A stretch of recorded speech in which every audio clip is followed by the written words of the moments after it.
Because it wasn't just tech, it was like, they were like photography and design. They were like, the world. Awesome. Well, it was unreadable, but it was cool. I liked that they were trying it, you know, like black type on gray background, all Sans page 20. You know, I know we got comments from readers all the time. So if you're over 50, you can't read the magazine, so you can just see it. right, right.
Good afternoon, everybody.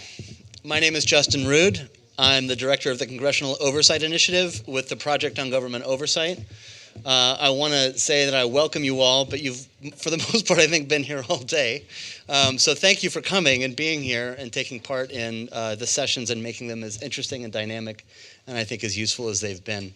I really appreciate that. I think we've thanked our host, the Partnership for Public Service, and the groups, the Democracy Fund and the Hewlett Foundation, and Lodestar, who have helped fund this effort, and the many, many groups, starting with the Levin Center at Wayne Law, who have worked so hard to make the programming that you guys have gotten to enjoy today. So thank you to all of them, and thank you to you guys for coming and being a part of it. This session is on the failures of oversight and election security. And I am proud to be moderating this session, and I want to introduce my participants right here, who are welcome to take a seat. I'm so sorry, I didn't mean to get started before you were comfortable. We're going to start with a presentation by Kim Zetter, who's an award-winning investigative journalist based in San Francisco, who did a cover story in the New York Times Magazine in September on the crisis of election security. She'll be giving a presentation that's based largely on her findings and her work in this area in the past decade plus that she's been looking at this. She was among the first journalists to cover the Stuxnet virus after its discovery and has authored many of the comprehensive articles about it. She's also broken numerous stories over the years about WikiLeaks and Bradley Manning, NSA surveillance, and the hacker underground. We're joined for a discussion on the technical aspects of some of the work that Kim's done by Matthew Blaze, who is at the University of Pennsylvania School of Engineering. His research focuses on cryptography and its applications, trust management, human scale security, secure systems design, and network and distributed computing. Those are a bunch of fancy technical terms. My favorite thing about Matt is I think that he has a PhD in common sense, and I really enjoy the way that he brings that alive in the discussions, both online and in person. And lastly, we're joined by we're joined by Jason Abel, who is with the law firm of Steptoe & Johnson. He is an expert in campaign finance and election law, and advises clients on a range of government affairs issues, including legislative strategy and process. Jason served as chief counsel for the U.S. Senate Committee on Rules and Administration under Chairman Charles Schumer, aka Chuck, and that is one of the, for those who work in this area, is one of the key committees in Congress overseeing and managing federal interests in American elections. We will start with a presentation from Kim, then we'll move into a discussion. And we are incredibly fortunate and grateful that that our panelists have agreed to stick around because there are some more sensitive, interesting, and intricate issues around technology and oversight. If there is interest from folks in continuing the discussion in an off-the-record format, then we will be doing that following the formal discussion. So without further ado, let me bring forward Kim Zetter. So this isn't quite an overview of a decade of work on this and findings, but we can get into that more on the Q&A session. What I want to do is just sort of give you an overview of the problems that we've seen with voting machines and what brought us here. I'm just going to start with...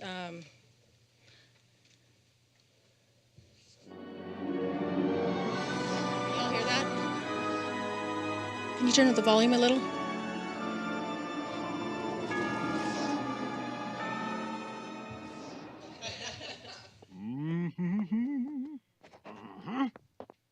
Hello, I'd like to vote for president, governor, and anything that will take money away from our parks and libraries. Use machine number 3. Oh, I can't fit in the booth. Use the double wide.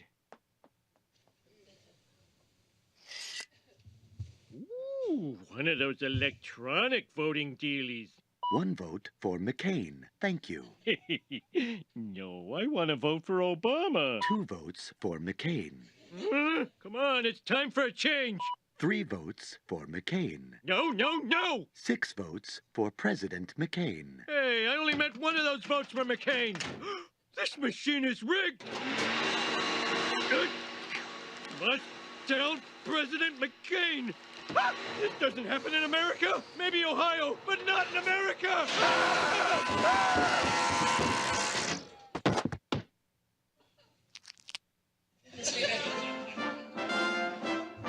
I think he should have said Florida, not Ohio. Anyways, okay, so that was 2008. That was art, right? Comic relief. Here Very we go, unusual. In fact, in the last hour, we have confirmed a second machine in Pennsylvania where the voters have taken video of them trying to vote for Barack Obama, and you see very clearly in one case a finger there, in another case the tip of a pencil pressing Barack Obama, and look what happens. Mitt Romney comes up over and over and over again. We have spoken to one of the voters who have experienced this. We do know that the machine that you're looking at here was taken out of commission, recalibrated, and put back into commission. As of now, we have 2 reports of voters who complained that their vote for Barack Obama in a Pennsylvania voting machine was changed to a vote for Mitt Romney.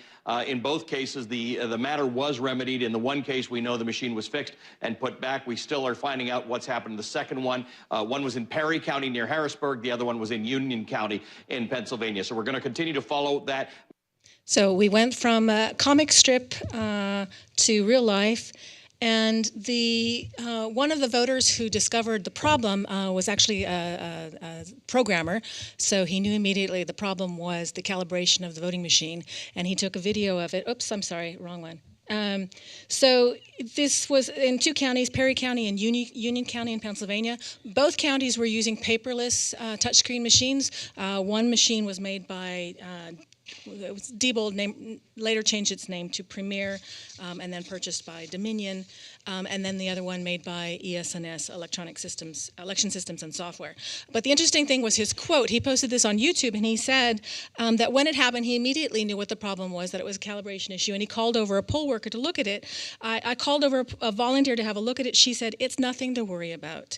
Everything will be okay," and went back to what she was doing, and that's when he recorded the video. So that was 2012. Let's see, 2018. This is a video in, I think this was Indiana. A voter did this just last month, or yeah, this month in November, took this video.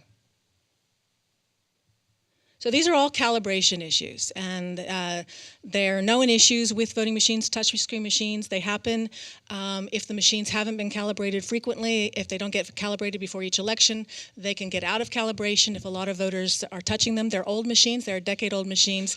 They can also get out of calibration from the jostling of simply delivering them to the voting place. So that happens in every election. But let's look at... well, this also. So this was now in Texas this year. You all heard about this. This wasn't a calibration issue. So this was an issue where voters were voting straight party ticket in Texas, and they were saying that the machine was switching their vote in the U.S. Senate race from Beto O'Rourke to Cruz. And sorry, this keeps jumping ahead. The Secretary of State's office, this was a voter who took a picture showing when she looked at the review screen at the end that it had actually switched her vote there. So she's voting straight party Democratic, and then it switches the U.S. Senate vote to Republican. The Secretary of State's office put out a statement blaming the voters for this. They said that what is happening was it's a straight party ticket, and it was a lengthy ticket. And so as the machine is rendering the pages of the ballot on screen, they said that the voters are touching the dial. These are Hard InterCivic E-Slate machines. They're not touchscreen machines. They're used with a dial that you turn to go up and down the ballot, and then you press a button to make your choice. And they were saying that as when a voter would pick the straight party ticket, as the machine is rendering those straight party votes, the voter is somehow still touching the machine, and the machine is accepting input from them and changing a vote if they're pressing the button unintentionally as the page is still rendering. The problem with this explanation, however, is that the same thing happened in 2016, and no one bothered to fix it. So they knew that this was a problem, and they continued to blame the voters. Something similar happened in 2007, and then actually the Texas Democratic Party brought a lawsuit against the Secretary of State. It wasn't a matter of, in this case, the votes switching apparently when the page was rendering, but something was happening that there were crossover votes allowed. So a voter would vote straight party ticket, and then they would touch the screen or touch the voting machine, and it would switch to their an opposite candidate, but there would be no alert. So the way to fix this machine would have been for Hart InterCivic or the Secretary of State's office or the county election officials to go to Hart InterCivic and say, we need this redesigned, we need a patch, we need a new feature added that would prevent voter input from occurring when the page is still rendering on the screen, or any time that a voter is voting straight party and suddenly a vote switches to another party, a candidate in another party, there should be an alert on screen telling them, you're now switching out of straight party. Is this what you want to do? And having positive affirmation of that. And neither of the election officials ever asked for that, and the voting machine vendors never created it. The software on these Hart InterCivic systems, Hart InterCivic is a Texas-based company, and about 67 counties are using the Hart InterCivic e-slate machine, and their software hasn't been updated since 2007. So not only have they not added new features that would address things like this, they also haven't fixed patches and security problems with those machines. So, so this is a statement by Dan Wallach, who's a computer security expert at Rice University. He actually studied the Hart InterCivic machines in 2007, wrote a report about all the security problems that exist with the software, and it's the exact same software that he looked at in 2007. So, my job today is to convince you that the Russians are not the problem. They are a problem, certainly, but they are not the problem. They are not why we have a problem with elections. They did not create the security issues that we have. A lot of oversight problems created the issues that we have. There are about 350,000 voting machines used across the U.S. now. They are primarily two types of voting machines. The direct recording electronic machines, these are fully digital. So the ballot is digital, and then the votes when they're recorded are digital. The DRE machines, they can use either a touch screen for input, or they can use, like I said, the dial on the Hart InterCivic machines and push buttons. But everything is all digital, and those machines cannot be audited. Some of these machines will produce a paper trail, meaning that there's a printer that will print out a receipt. It's behind a window. The voter doesn't take the receipt with them, but it'll print out something on this receipt as the voter makes the selections on the screen, and then this receipt will print out, and the voter is able to review that receipt and then press a button to say, okay, now cast the ballot. They don't take that receipt with them. The problem with those machines, however, is that receipt is generated by software. And so anyone who wants to subvert the machine can subvert the software to print out one thing so that the voter sees it and thinks, okay, yep, the machine recorded my votes accurately, and then record something entirely different in the vote database. So the other type of machine is the better machine. These are optical scan machines. These use a full-size paper ballot. It's a voter-marked paper ballot. The voter makes the marks, the voter checks the marks, and then it's put into an optical scan machine. That paper ballot can be audited. The problem, and I'll get that to a little later, is that very few states actually look at that paper. So having the paper means absolutely nothing. There is a third type of machine. It's called a ballot marking device. This is kind of a hybrid system where the voter can make the selection on a touchscreen machine, and then that machine will print out a paper ballot so the voter can look at the paper ballot, and then that gets scanned. And then you have that paper ballot as a backup trail. There's a problem, however, is that some of these machines use a barcode. So they will print a summary of your votes on the paper record that it prints out, and then it'll have a barcode. And so the voter sees the human readable data on the ballot, but the machine only looks at that barcode. And you can subvert the software to print something else so that the voter sees what's on the ballot and have it produce something else on that barcode that the machine is reading. So again, if you don't look at the paper ballot, if you don't look at what the voter can see, there's no auditability there. So how did we get here?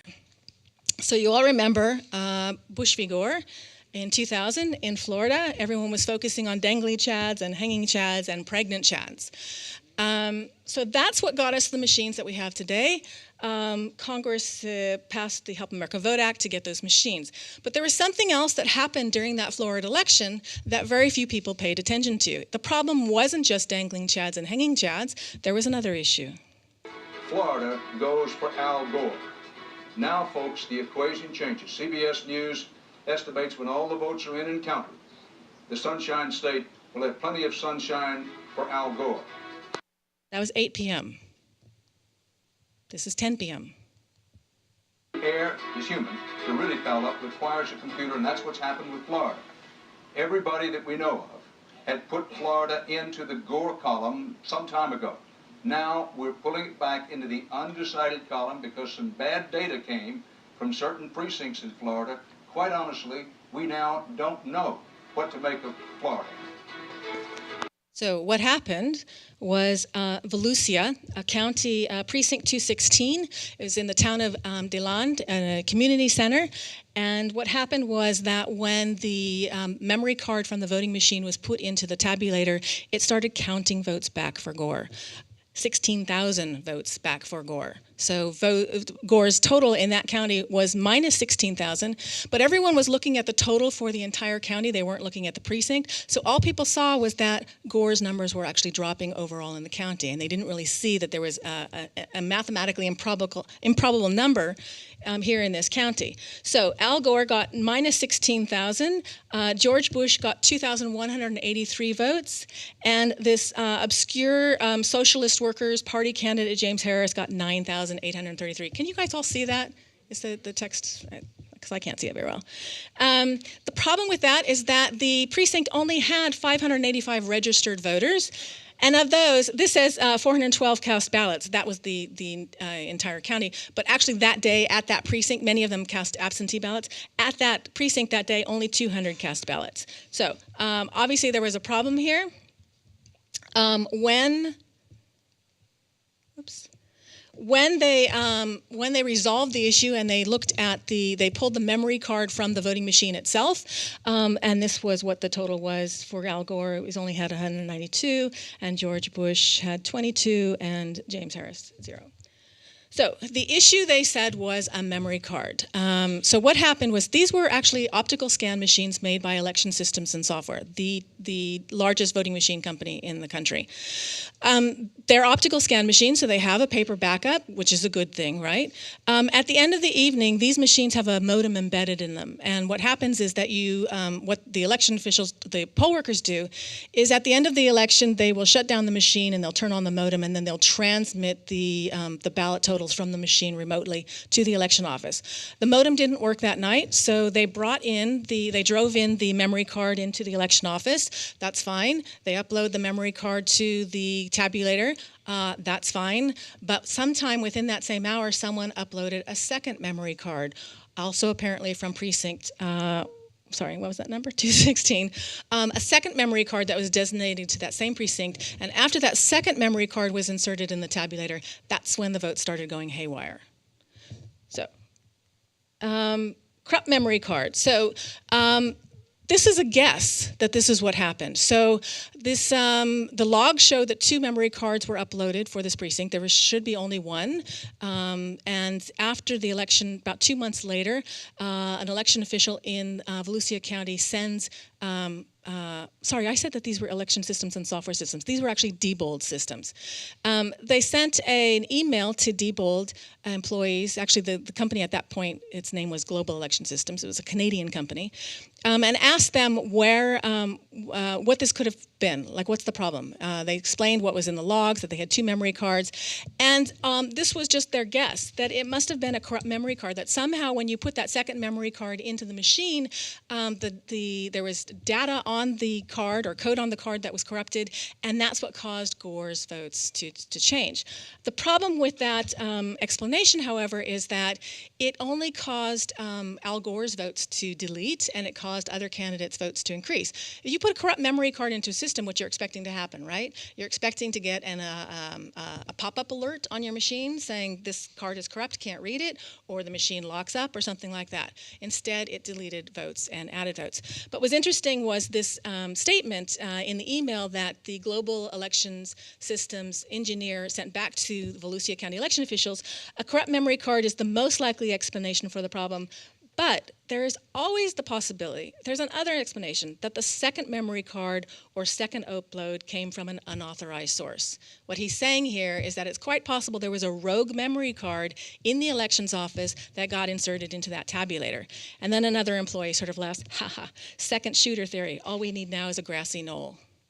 So we still don't know what happened there because no one has ever located that second memory card. We don't know if this was, let's say, a corrupt memory card that has some kind of strange influence on a computer that you wouldn't expect to have an influence on a computer, or if this was some other problem, like a rogue card that someone had tried to subvert the election. We'll never know. So that was 2000, and of course we all know what happened. Bush wins by 537 votes. Now, if you recall, Bush asked for hand recounts in 4 counties, including Volusia.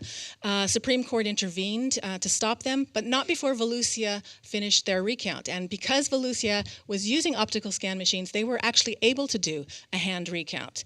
And so we know that the count in Volusia, we know what it was, and it was it resolved for actually what I told you in that precinct. After the recount, they did get valid numbers there. But we don't know what happened in other precincts. We don't know what happened in other counties because we don't have the recounts, and we'll never know, really. But there was an example there of a mess-up in at least one precinct, and where there's a mess-up in one precinct, there's a possibility that you could have mess-ups in other precincts.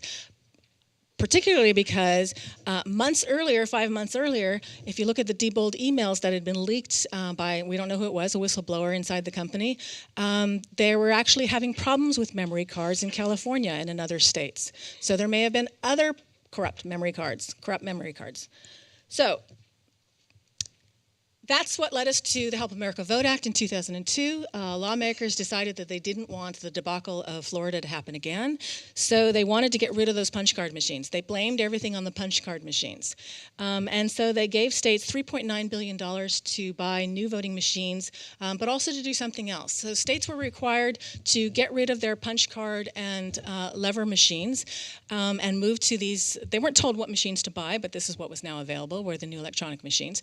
But there was something else that happened with HAVA, and that was the consolidation of voter registration databases. So those voter registration databases that the Russians were going after in 2016 were consolidated because of HAVA. So until then, counties were using their own databases. Each county had its own voter registration database in many states, and under HAVA, they were required to consolidate them into a single database. HAVA didn't tell them how they should build those databases or how they should secure them.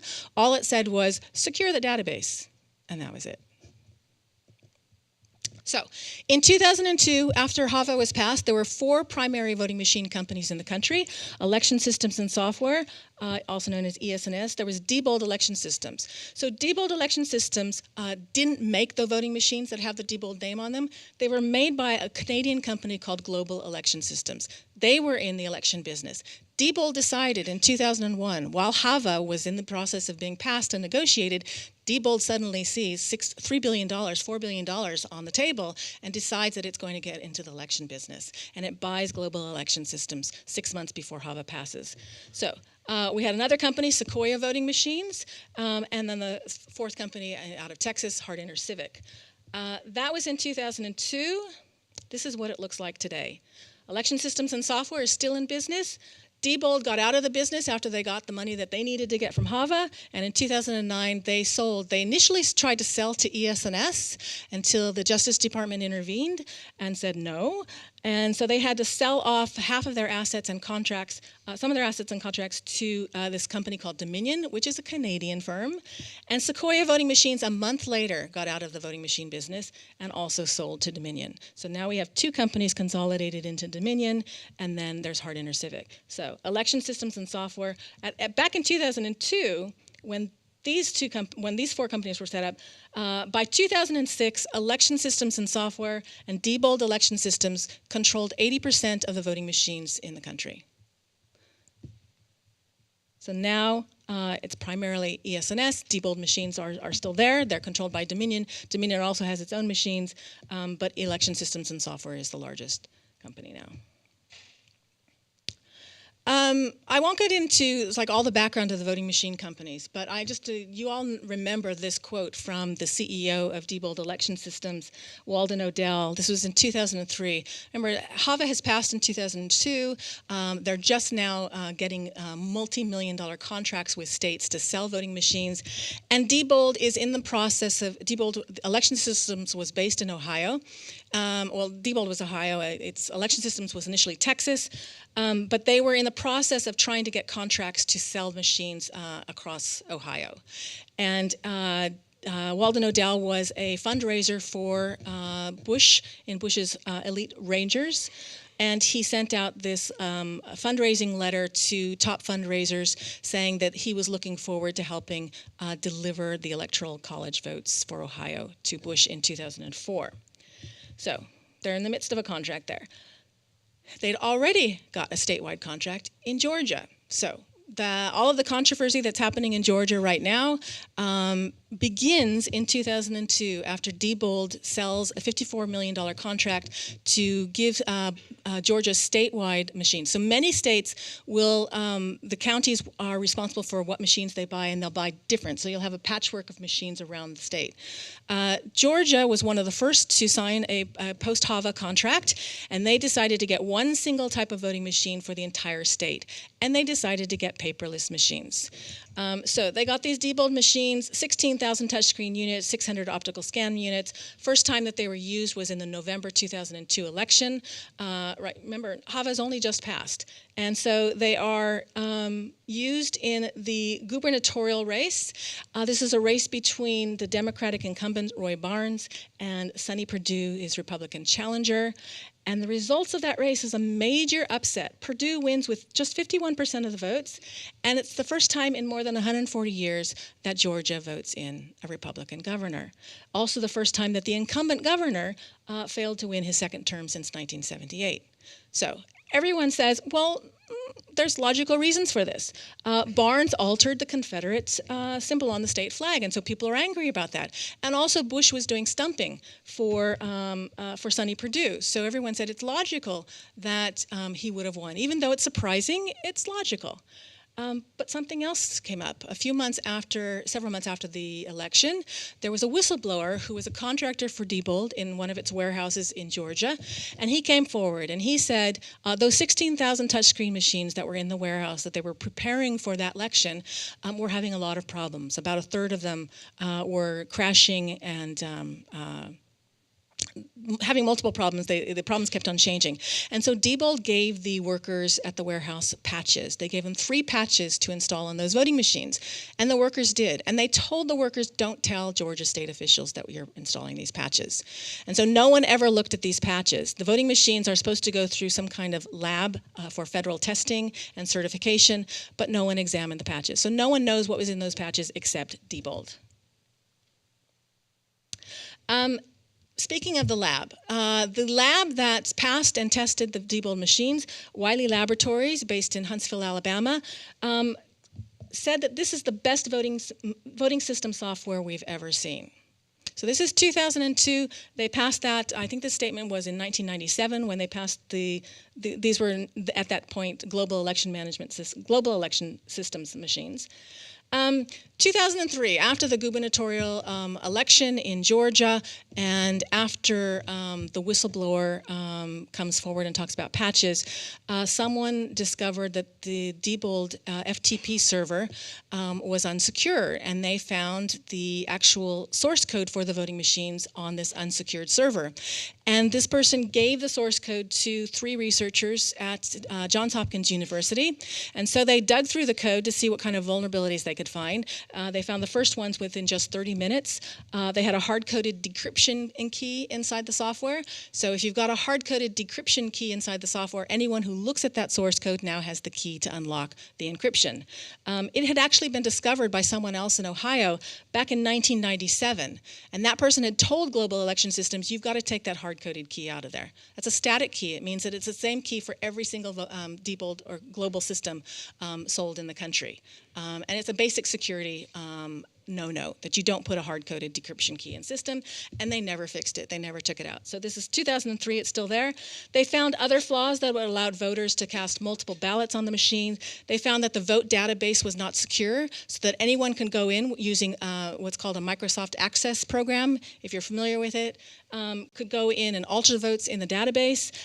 They found that no cryptography was used in places where it was needed, and where they did use the cryptography, it was used incorrectly and unsecurely.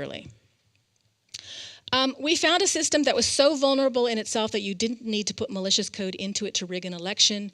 We were looking at code that would not get a C- grade in an undergraduate computer programming course. Those were the Johns Hopkins researchers. There was another group that looked at the same code, Raba Technologies. They were actually commissioned to look at it by state election officials in one state. These were former NSA employees. They looked at the code. They said it was as bad as the Johns Hopkins researchers said. We could have done anything we wanted to. We could change the ballots before the election or change the votes during the election. These are the same machines still being used in Georgia, statewide. Election officials, right? This is pretty damning information, right? Johns Hopkins comes out with a report. Raba Technologies comes out with a report. There was actually a report commissioned by Maryland itself. And Maryland's report said the exact same things, that there were problems with these machines. But here's the statement from the head of Maryland's Board of Elections. The Diebold system passed the one certification process that matters the most, an election. The system performed flawlessly and earned the trust of Maryland's election officials and voters. It doesn't matter what anyone else says. The voters like the machines. So there were more reports. California did a report, not just of Diebold machines. They looked at all of the machines that were being used in California. Ohio did another review, the 2007 Everest report. 2005, Princeton University researchers hacked Diebold machines. Multiple reports looking at these systems, commissioned by states, election officials to look at these systems. All of the machines had security problems. Many of them haven't been fixed.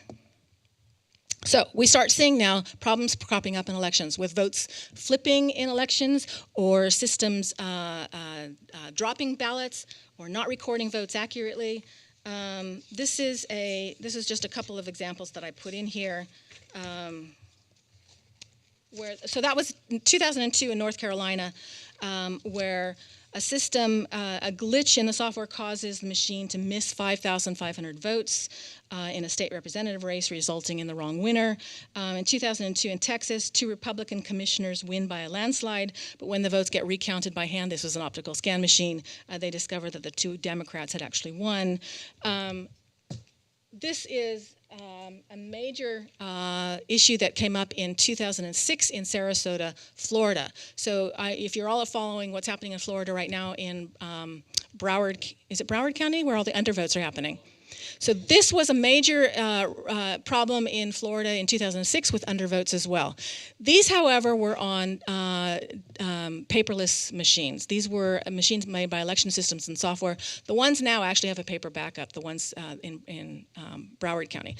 But anyway, Sarasota, this was a congressional district race. 18,382 ballots didn't have a vote cast in that race. 10 times the normal undervote rate. The normal undervote rate in an election is between 1% and 2%. So 10 times the normal undervote rate. The winner only won by 400 votes. So these were, as I said, touchscreen machines, no paper. So the question was, did the voters intend to leave that race blank, or did the machine not record the votes? Election supervisor in Sarasota County insisted that no one complained about the machines until after their candidate lost. So they insisted that this was basically just sour grapes and that voters were making up problems with the machine because they didn't like who won. Except I did a public records request. They actually had a call-in center set up on election day day. And anytime voters were complaining about systems, the poll workers would call into this call center, and they would record what they were complaining about on these call logs. And so I discovered that voters in 19 counties were complaining, 19 precincts in Volusia County, Sarasota, were complaining about the machines not recording their votes. So they were saying that they would press the machine and it wouldn't recognize that they were pressing it at all. Or they would press the machine for one candidate and it would register a vote for another. And so they were complaining. And they weren't just complaining on election day. It turns out they were complaining 2 months earlier during the primary about the same problem. But the election official insisted, and she's telling reporters, no one complained about these machines. But I had the paper showing that they were complaining about the machines.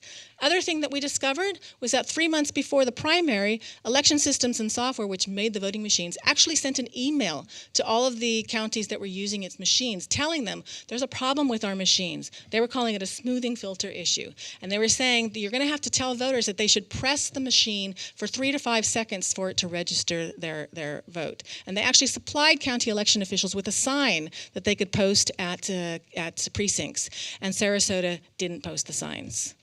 So after the election supervisor was actually caught on tape at a conference for election workers, election officials, and she made this laughing joke that, if you remember, I got records requests from 19 counties, showing that 19 precincts were complaining about the machines. She made this joke to election officials that her county was now going to go paperless. She was no longer going to keep those call-in records so that no one could get them. Optical scan machines. Where are we? Okay. Optical scan machines. So there are, in terms of the paperless machines, there are currently 5 states that are using only paperless voting machines. And then in addition to that, there are another 10 states that are using paperless voting machines in some precincts, not statewide. But there are 80% of voters in the country today that are using optical scan machines or DREs that produce a paper trail. And that movement started with California in 2004 after they discovered that Diebold had installed uncertified software on voting machines in 19 counties. So California passed a law basically requiring paper trails on all of its machines in California. And after that 2006 Sarasota incident in Florida, Florida passed a law as well requiring paper ballots or paper trail. Ohio passed the same law. So everyone thinks now, great, we're going to optical scan machines, right? These machines are more secure, right? No, but they have a paper audit trail. So let's look at an incident that occurred in California. This was in Humboldt County in 2008. Humboldt County decided that they were going to do a special transparency project for this election. And they decided that they were using a Diebold optical scan machine, and they decided that they were going to do a parallel testing. They bought a Fujitsu off-the-shelf scanner, and they ran the ballots first through the Diebold system, and then they ran the ballots through the Fujitsu system. Everything was fine, right? And then several days after the election, they discover when they run them, they didn't run them on the same day. They ran the Fujitsu ones a few days later. And when they ran those a few days later through the Fujitsu system, they discovered that they were missing about 197 ballots. And so they go back and they look in the logs of the Diebold system, and the Diebold system doesn't show those ballots were ever scanned at all. But on the night that they'd scanned the ballots, the machine printed out a receipt showing that they had been scanned. So they have a receipt showing that they were scanned on that day.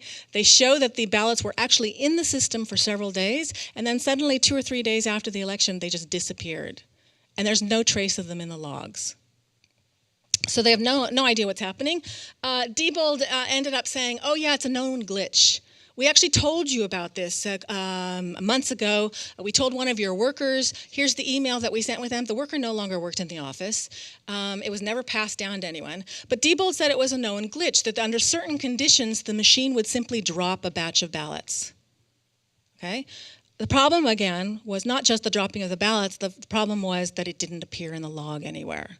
So California decides to investigate this system a little bit, and what they discover is that in the Diebold system, there is a clear button in the log file that would allow anyone to delete that log file.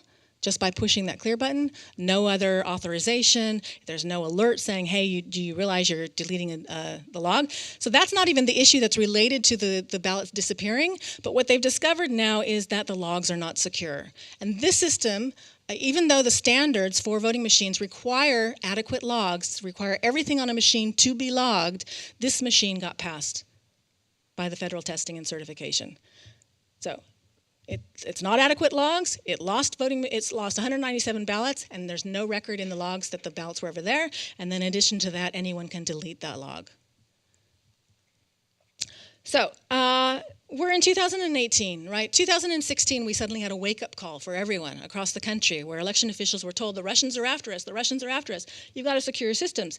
And so election officials seem to be saying now, finally after a decade, okay, we get it. We're convinced us. The voting machines are not secure. We're going to do things to fix that. But they're also saying in 2018, let's do internet voting. Let's do mobile phone voting. And don't tell us it's not secure, because we're tired of hearing that. So actually, let's go back to that. 30 states are offering online voting in one form or another. Audits and recounts, I'm just going to cover this just briefly. So I talked about the paper trail, right? So your optical scan machines, they feel more secure. We feel like, okay, we've got that paper trail, we're all right, except that states aren't doing audits on those. Where they are doing audits, oftentimes when they will do audits or even a recount, like what they're doing right now in Florida, a recount is all they're doing is they're rescanning the ballot through the same machine. And if you've got a problem with the software the first time you scan it, you're going to have a problem with the software the second time you scan it. They also have a problem with the kinds of, so when they're doing audits, there are many states that have audit laws. California has an audit law. Usually it is a 1% of randomly chosen precincts if the votes margin is 1% or less. All that means is that if you have a close race, you will take a randomly chosen precincts, 1% of precincts, and you'll take some ballots from those 1% precincts. But unless you're taking ballots from every precinct across the county, you're not going to catch problems in other counties. If the county has a problem, but it's not in that 1% precinct that you've chosen randomly to audit, then you're not going to find it. So what we have here, though, is even worse. In 2016, right, if you remember, there was Jill Stein sought to get recounts in the 3 swing states, Michigan, Pennsylvania, Wisconsin. Michigan and Pennsylvania blocked it, courts. Wisconsin completed, but only 1 county recounted by hand. The rest were done by machine. So we have a problem in this country that no one wants to deal with recounts. Everyone wants to move on after election, and no one really wants to get to the bottom of issues. So again, if you've got the paper but you're not looking at it, it's meaningless. Only Colorado and New Mexico now conduct audits that are robust enough to detect a cyber attack. Colorado is doing what's called a risk-limiting audit. They're actually doing one right now as we speak of the 2018 elections. They did the first one in a pilot project in 2017 for the 2016 election. It's a statistically significant audit, and Matt can talk about that a little more. But the rest of the country is using audits that aren't designed to actually catch problems with the software. So just to recap, Russia isn't the problem. The problem is that machines aren't designed securely, either to operate securely or to be forensically examined. If the problem does crop up, we can get into the issue about proprietary software. Federal standards testing fail to catch poorly secured and designed systems. Election officials, political parties, voting machine vendors prevent post-election analysis. So even if you do discover a problem in an audit, you can't actually look at the software. But you can recover. That's what the paper is good for. You can detect that something went wrong, and you've got the recovery of the paper that you can actually count.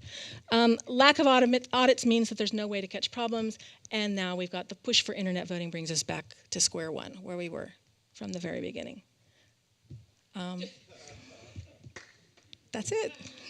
Thank you.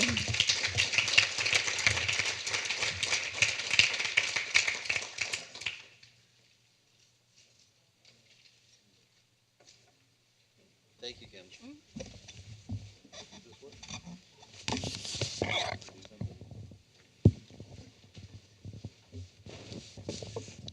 This is all right. Thank you. Thank you, Kim. That was an extraordinary amount of useful information delivered like a punch to the gut. And it occurs to me, as somebody who's cared about oversight for a very long time that one of the unique challenges of elections, as you mentioned, is that you have a very small window in which there's an appetite to review what's going on.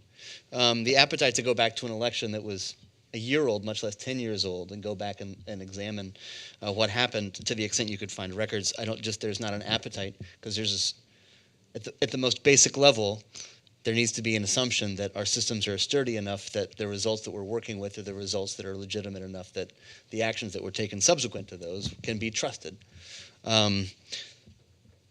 Jason, I want to start with you. Given your background and your expertise, what of the issues that Kim was talking about, what were the ones that concerned you the most? And if you were in Congress in charge of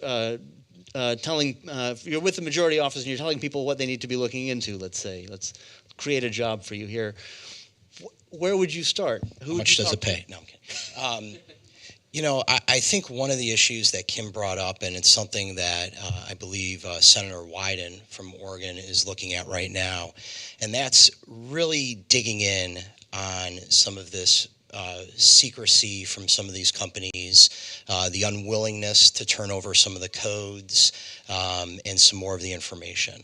I think as Kim, I think really strongly presented, there's a lot that we don't know about how these systems work, and they play such a central part of our democracy. And, Justin, I think you're right. I think that the attention span is already, well, what's the next big issue on the horizon rather than looking back. But we say that, and every 2 years, every 4 years, we're back to the same place. When I don't know how many years ago it was, 8 or so years ago, when there started to see the consolidation of these voting machine companies, ES&S and Diebold, when we were on the Rules Committee, we started looking at that. That was an issue that concerned us. The Justice Department jumped in very quickly, as Kim said. But you look at these systems and you look at the companies, and you would say, well, everything else is so essential to our democracy. It has to be forthcoming, has to be open and transparent. I think that's where you might see folks starting. I think that there's a lot of issues on the election, and Russia is at the top of that list, I think, but this should be very close behind. Stop using this microphone. Yes, that's fine. You hold on. You're going to need that one. Hold on. We won't be talking at the same time. And I wanted to then turn and ask Matt. The issue of audits had come up in Kim's presentation, and this and a risk limiting audit, which, and I want to get a good definition that we're working with here. That's kind of a second check. Is that an audit only if there's a problem or a concern that's detected, or is that something that a state or a county does just to make sure that they can stand by their results? Right. So the risk limiting audit is basically a technique for detecting whether or not the software that was involved in the election process was in fact faithfully behaving. So essentially you take a statistically meaningful sample of precincts and do a human manual recount of those precincts and make sure that they match the results that were given by machine. If they do match, and you've done this in a rigorous way that there are techniques that kind of tell you how to do this, you can in fact hand count a small number of votes and get a very high level of confidence that the rest of the system was behaving properly. So this is a really powerful technique, but you do it not just when the races are close, you do it not just when you'd normally statutorily call for a recount. You have to do it after every election, after every race. And as Kim mentioned, there are only a couple of states that are doing anything like this yet, and in fact, in many cases, it would require a change in law to provide for it. I should also add that you can only do this when the machines produce an artifact of the voters' choices that really does meaningfully reflect what the voter intended to do. And a large class of voting machines used in this country, the DRE machines, don't even give you that artifact. So it doesn't even give you the opportunity to do this. You can only do this if the technology starts out with this capability. So even if there are a number, you're saying, of states, counties, and precincts that even if this was something that they had the political will to do, they don't have the technical capacity based on the with the machines that they're using today. So I have audited voting machines in two of the activities that Kim talked about. In 2007, the California top-to-bottom review, and then the Ohio Project Everest. So I looked at the ES&S system and the Sequoia system. Other teams looked at the Diebold and the HART systems. And every team came to the same conclusion, slightly different details, but pretty much the same bottom line, which is, wow, these machines, the software, the hardware, is not just bad, but worse than you could possibly imagine. And, we kind of, I think in the case of my group, our limitation in describing all the vulnerabilities is that we just ran out of time to write them all down. And now, so the voting machine vendors have been doing a particularly bad job of building secure, reliable systems, but I don't want to be too hard on them because fundamentally they're doing a bad job at something that computer science ultimately doesn't know how to do, which is build fully reliable software that works well under hostile conditions. For the same reason we see data breaches literally every week, building secure software is just hard. So one of the reasons just about every expert who's looked at this from the technology side comes to the same conclusion, which is that we need to build systems that don't depend on the reliability of the software, where we can detect and recover from problems by doing things like risk-limiting audits. So, Matt, I want to put my stupid head on for a second and ask you a very basic question. My familiarity with the company Diebold, as a for instance, mostly comes from ATMs, and those take all sorts of abuse. I've been using ATMs since, I think I'm old enough to say, since they were introduced. I've had a problem. In fact, I've done all of my banking for the last 30-some years of my life using ATMs. I think I've had a problem with those machines once, and it was because the machine was poorly replaced into its housing after it had been worked with, and so when it spit out the cash, it went directly into the box. Called the bank, they fixed it, moved on. Why can we develop dependable, and there you've got actual money at stake, both for the account holder and the bank. Why are they able to do technology like that in a system that takes abuse from the public on a daily basis, that works and is so dependable, and yet we can't do it in voting? Well, first of all, that's not a stupid question. You're going to need a stupider hat than that if you want to ask a stupid one. It's actually a really fundamental question, and you actually answered it in the question, though. You said there's money involved.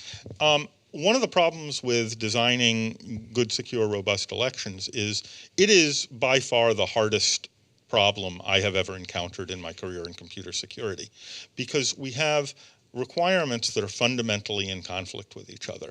One of the requirements is that we want the system to be auditable. We want it to be secure. We want to get some assurance that our vote was counted correctly.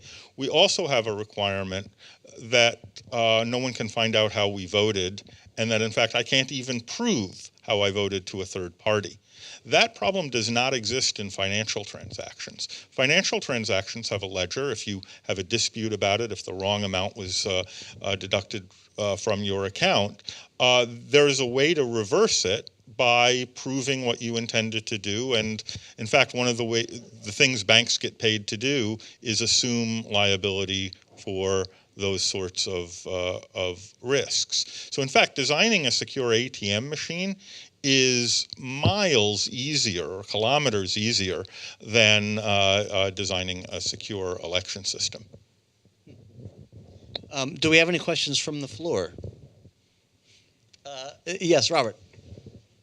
And Sorry, Jake is going to come with the microphone, and if you can identify to yourselves to the few people here who don't yet know you. I'm Bob Ackerman with the Levin Center at Wayne Law. So, Kim, all of the examples you gave us of flaws in which you indicated a partisan result, that result favored the Republican Party. Please assure us that this is not a vast right-wing conspiracy, that these flaws could have just as easily, or other like flaws, could have just as easily favored the Democrats or some other party? Yeah, and they do, and there are examples out there. I was picking examples. I was trying to find interesting ones and ones that involved large numbers, ones that had a caveat to them or something like that. But there are just as many instances. Well, actually, there aren't as many incidences. There are instances out there that you can find in news reports where the Democrat was favored in a glitch that occurred instead of the Republican. Yeah, I mean, it can go either way. And also in the, it was interesting, in the Sarasota example that I gave, when voters were talking about having problems trying to register their vote, the Republican candidate's wife complained about the machine. She was trying to vote for her husband and couldn't get it to register. Very good. Yeah, let me just add one thing. Historically, particularly in the United States, we talk about the security of presidential elections, but a lot of the historic fraud and tampering and so on is about local races. This is about who gets elected mayor or city council or dog catcher or whatever.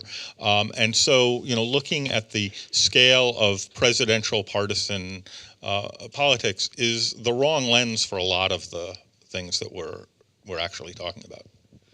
I have one of my favorite stories about local politics and power, and I've been trying to find a way to work it into the conversation, and I can't, so I'm just going to go ahead and tell it, abuse my authority. But my mother is from West Virginia. She's from rural southern West Virginia, very, very small towns, few hundred people in these hollers in between mountains. And there's one small town that, and this was 40 or 50 years ago, all of the political power, and of course everything, you have old boy networks and mayors for life and whatnot. But in this one small town, the political power rested in the janitor, the high school janitor. And it's hard to it sounds like it's hard to explain, but it's actually really easy. There was only one place in town that was big enough to hold people if you wanted to have a political rally or an organizing meeting or anything else, and it was the high school gymnasium. And she had the keys to the gymnasium. So if you wanted to use the gymnasium, she had to support you, and she was the kingmaker in this tiny town. And so I think, so here I'm going to try to tie it back. I mean, we talk about this, and here we go. Hold on, double backflip. It's like Willie Nelson finishing a concert.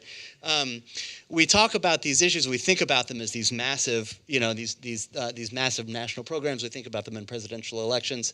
But so much of what you're seeing, is this administration at the state and local level, where you do still have in pockets, the janitor that controls this, or the organization that handles that, and power is that not. was a reach. Oh well, I tried anyway. Okay, Daniel. But no, you're right. You're right. You're absolutely right.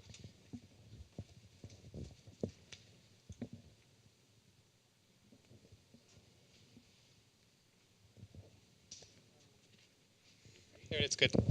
Hi, I'm Daniel. I'm from POGO, and I had a question about. So a lot of these come down to software issues, and was particularly striking how some of the software, once it was looked at for 30 minutes, you could find a major flaw. Some of the other flaws that you mentioned were particularly astounding. So that would suggest a pretty serious deficiency in the certification process for that software. That is not simply because it was from multiple companies, multiple locations. What's been done to correct the certification process if those certifiers can't find the flaws that Johns Hopkins researchers can? And then, in addition, relatedly, have there been movements, what is the status of movements to use potentially open source review of that software for reliability and for public trust? Sure. So you asked a bunch of things in there. So one question is, what went wrong with the certification process? And the short answer is the certifiers are asked to certify compliance rather than security. So if you look at the certification requirements, there are things like, what were the practices used in developing the software, rather than the ultimate question, which is, can we tamper with this system? So they were asked kind of the wrong question. The other problem is that in systems this complex, there are effectively an infinite number of bugs and an infinite number of vulnerabilities, and no process that is finite is going to find all of them. And so one of the reasons that the Johns Hopkins group and my group and so on were successful is we simply found the things that were left over after the other groups did. And if you did something after what we looked at, you'd find more that we missed. So that just kind of goes with the territory of this architecture. You mentioned open source. Hold on, because it sounds like you're letting the voting machine makers off the hook by saying this is really tough to do, and we shouldn't blame them because it's hard. But so the testing labs. Let's talk about those testing labs. So Wiley Laboratories. There have only been about 3 labs in the country that have ever been doing voting machine testing. Wiley Labs was the first one that was certified to do testing. They were chosen because they do defense testing. And the issue was, look, that quote from him, that this is the best voting machine we've ever seen. That might be true. Yeah. So I'm not going to let them off the hook in the way that is. So there is the issue that they're only doing what the standards tell them to do, right? They're not doing anything more. And if the standards weren't asking for secure systems, the voting machine vendors certainly weren't building them. The standards are old. Every single voting machine that we have now on the market. So, okay, let's say you guys go back to the Hill and you say, we need to give counties more money. Let's throw another $4 billion at counties because these are decade-old machines and they're not secure machines. The problem is that every machine now that's been tested and certified has been tested to the 2007 standard, which didn't demand security for them. So you throw money at counties right now, you're just going to get back in the same situation you are right now with unsecure machines. That said, there is movement to revise the standards now. There are problems with that movement. It's political. The voting machine vendors have say in this. The election officials have say in this. And it's hard to just get good standards. Right. Yeah, I absolutely don't want to let the voting machine makers off the hook because they're terrible at this, but they're terrible at doing something that we really shouldn't be asking anyone to do. I have no doubt that you could build better versions of this, but we're really asking the question, if medicine is based on, getting leeches to reduce the amount of blood in people, we're dissatisfied with the quality of our leeches, let's get better ones, as opposed to designing something that's more robust and more principled. And in fact, we have alternatives today, right? On the market, there are things like optical scan paper systems coupled with risk limiting audits that achieve the property that they are simpler to build and you can detect and recover from vulnerabilities. So I'd much rather see that $4 billion or whatever the number is go into replacing these systems with a fundamentally more robust architecture than I would in seeing them do a better version of this fundamentally flawed design with DRE machines. And the open source, you were going to answer. Yeah, so open source is great. I'm a terrific advocate for open source. Unfortunately, it doesn't correlate with security as well as we'd probably like it to. I'd love to see open source used more in election processes because for the purposes of openness and transparency, it will improve public confidence, but we shouldn't look at that as a panacea for security. There's also the other aspect of this. Every time people talk about open source software, all they're thinking thinking about is the front end open source part of it. They're looking at it, okay, well, if it's open source, that means it's not proprietary. There'll be a lot of eyes that can look at it and find problems. You still have the back end problem. You still have to ensure that that open source software that you looked at is actually the software that's installed on the machine and hasn't been altered once it was installed on the machine. Kathy.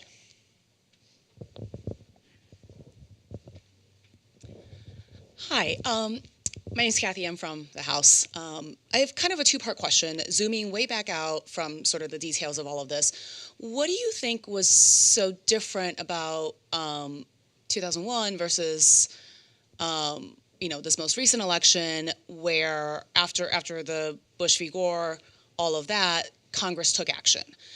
Obviously, we've talked a lot about whether or not that action was, well done or not, but Congress took action, and it doesn't seem like we're really moving towards that here. And sort of the second part of that is sort of the solution congressional action, or is it perhaps, kind of doing this in the courts, sort of like a whack-a-mole, and sort of fixing each little jurisdiction by itself? And if the answer is one or the other, why or why not? I think it's. Do you want to? Well, I'll just say something, and then I'll pass it off to you. It's definitely not whack-a-mole. That's what we got with the paper trails. So we had California, because Rush Holt tried multiple times, 5 times I think was the count, to try and get legislation that would require paper trails and audits in every state, and couldn't get it passed, couldn't get any kind of buy-in from it. And so states had to do it on their own. And so we had this sort of whack-a-mole thing, but we have patchwork, and they're not all doing the way that it should be done. So I think that the Secure Act right now would do this. It would have paper trails, it would have audits. The problem is that you guys keep futzing with it. And it was good the way it was written, and what happens is that it gets altered and tweaked, and so by the time you come out with something, it's not what was the secure thing that you had in mind. I'll just briefly, and then I'll pass it off to you. The Secure Act was calling for mandatory manual audits, and it gets tweaked with, it allows, with a loophole, you don't have to do manual audits, it would be manual or machine audits. If you're allowing that loophole, if you allow that machine audit, that's what election officials are going to do. And that machine audit means just passing those ballots through the machine, which could be flawed software the second time. It has to be manual. Yeah, I think those are really good questions. Why haven't members of Congress stepped up and done anything since? The resistance for the federal government to involve itself in state and local elections is extraordinary. When you attempt to negotiate a bipartisan, because more or less it has to be bipartisan to get to the votes needed in the Senate to break a filibuster, you're dealing with members of the Senate in particular that do not believe the federal government should have any role whatsoever in state and local elections. So when your starting point of negotiations is absolutely nothing, that's difficult. So you need a scandal big enough to where those that believe that the federal government shouldn't be involved actually say, yeah, actually, maybe in this one time we should get involved a little bit. That was Bush v. Gore, right? The scandal wasn't big enough. I mean, it sounds crazy. I don't believe that, but it was scapegoated to Russia, so it wasn't even addressing the right problem. I think there were multiple problems. I think Russia certainly was a problem, and I think you see bipartisan legislation like the Honest Ads Act and multiple problems, multiple solutions. But the problem wasn't overwhelming enough in this political and partisan environment where you have an individual like Senate Leader Mitch McConnell saying, yeah, actually it's going to serve our interests, meaning Republican interests in the Senate, to actually address this.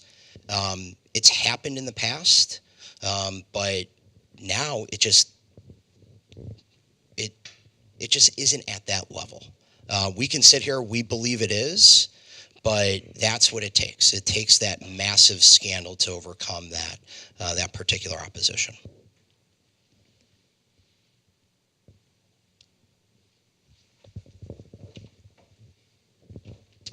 Hi, I'm Larry Norden from the Brennan Center.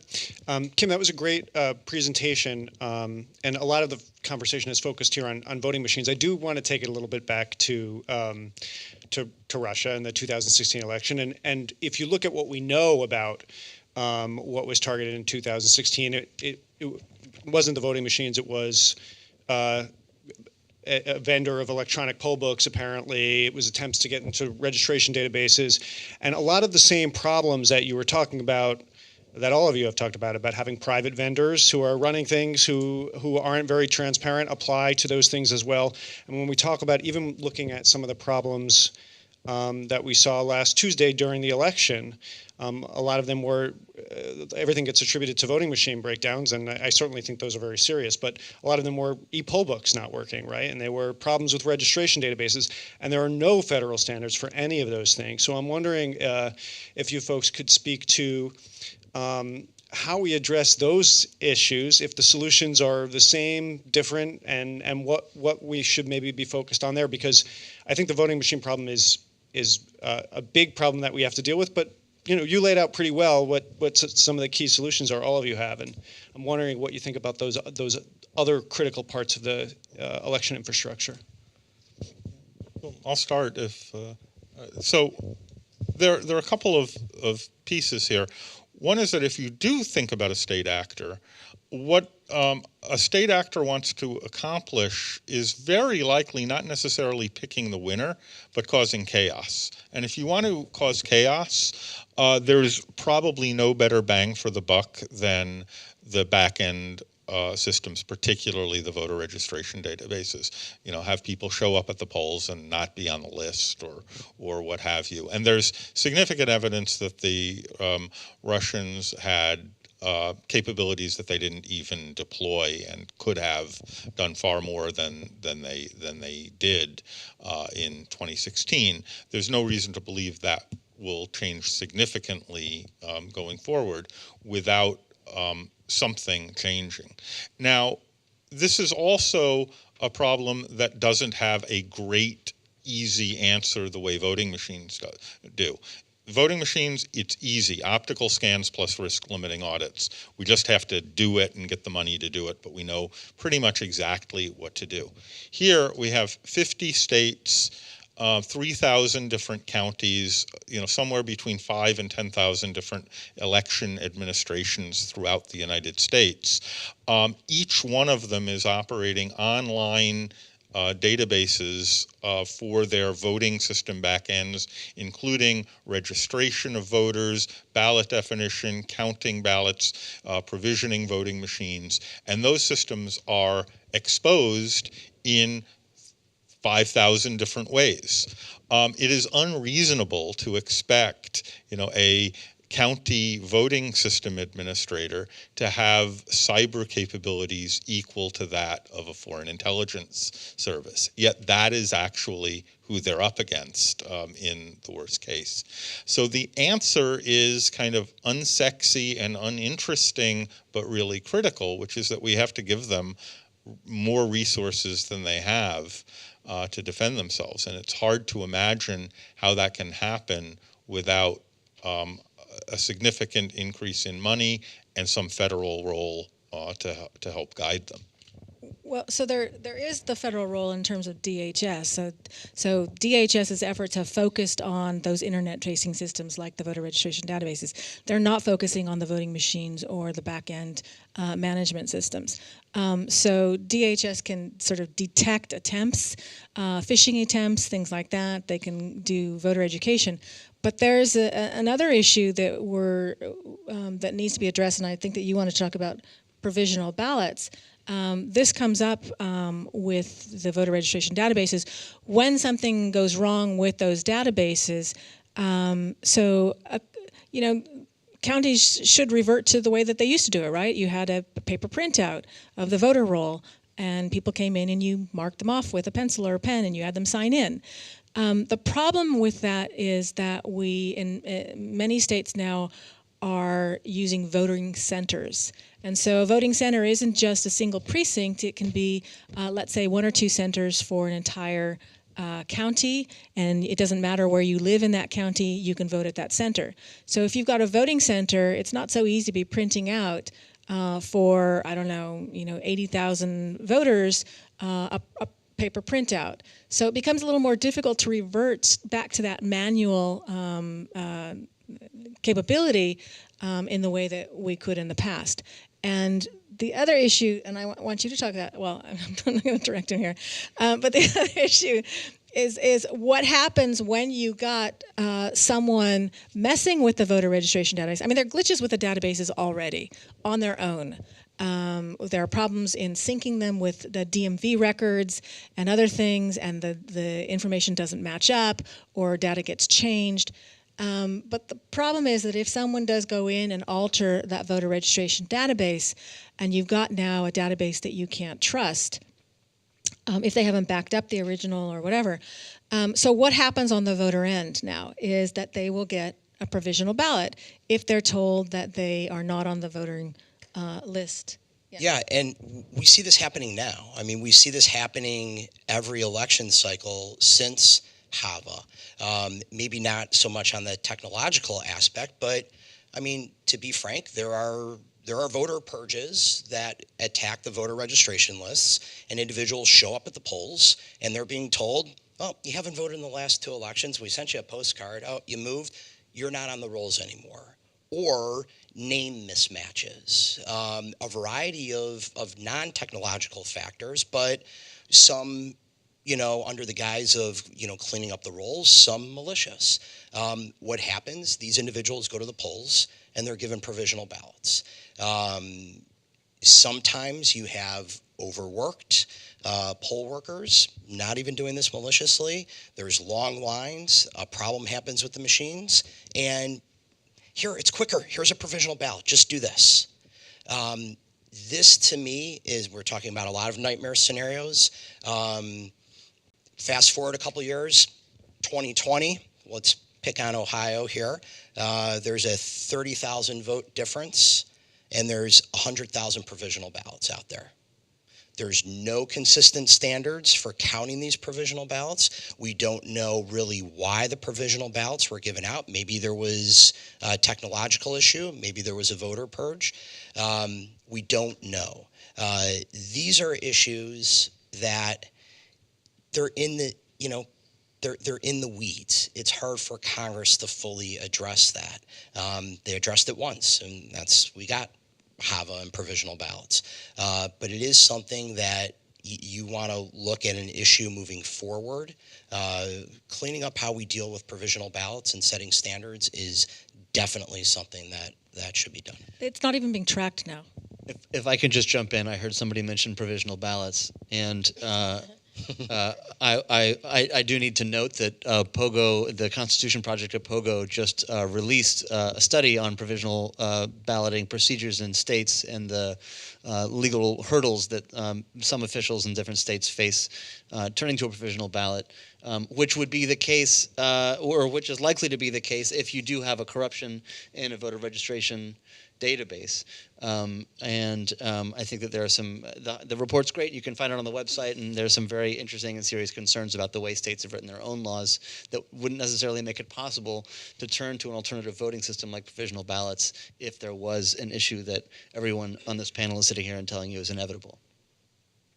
Yeah, I just want to say about provisional ballots is that no one is tracking how many provisional ballots are used, and if they were, you would find out that there are more provisional ballots being used now than ever before, and it's become the easy solution. Anytime that there's a problem, throw a provisional ballot at a voter. But a voter is coming into that precinct fully expecting to be registered. They believe that they're registered. They are expecting to come in and cast a ballot that's going to get counted, and the provisional ballots are not a guarantee that it'll be counted ever. And it's not just that so there are multiple issues. Is that the election officials have a small window of period after an election happens in which they can do the canvassing and the certification of votes. And the more provisional ballots you have, they have to resolve those questions about all of those ballots. So we've increased the number of provisional ballots, but we haven't increased the time that the election officials have to actually resolve issues with those provisional ballots.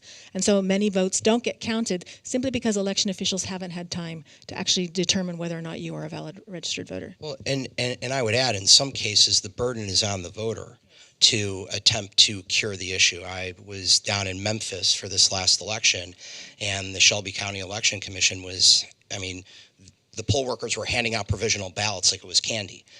They had massive voter registration issues with their database, the system, the communication lines broke down, and they didn't know why there were so many provisional ballots given out. A voter that isn't up to speed on all of these issues, that doesn't follow the back and forth, they walk in, oh, their name, but here, their name's not on a list, but here, you can vote via provisional ballot. They're not going to know, right? They're not going to get that instruction from the poll worker to say, you have 48 hours now to go to the election commission and show your identification to try to cure this. And that time is extraordinarily limited because we have seen there is a desire in some circles to believe the election ends on election night, and that is just simply not true. I want to note the time here, and I know that we have a lot of expertise, and there's a real, I think, concern and urgency around this issue. This is the time that we have for the open discussion, and I want to thank everybody who came to be a part of this session and a part of this conference. We do have a few minutes after this that we can explore some more of these issues in greater depth. We'll be doing that in an off-the-record and close-to-media session. But good news for those of you who are members of the media or don't want to stick around, because there's an open bar around the corner. And we'll be getting the reception underway. So for those who would like, we're going to take a couple minutes of break here. The reception is at Toro Toro at 1300 I Street Northwest, just around the corner. And I understand there's an advance party there now. And you will be greeted with open arms and an open bar. So thank you all very, very much for coming, for being a part of this day, this Pioneer Oversight Summit. I can always be reached at justinrood@pogo.org if any questions or thoughts or comments about today's events or any of the sessions come up, and we'd be more than happy to get you in touch with those who organize the panels, the speakers on the panels, with your colleagues who are here. The important thing is that we're all here, we're doing the important work together, and thank you for being a part of it and dedicating your careers and your work to trying to make this a better country.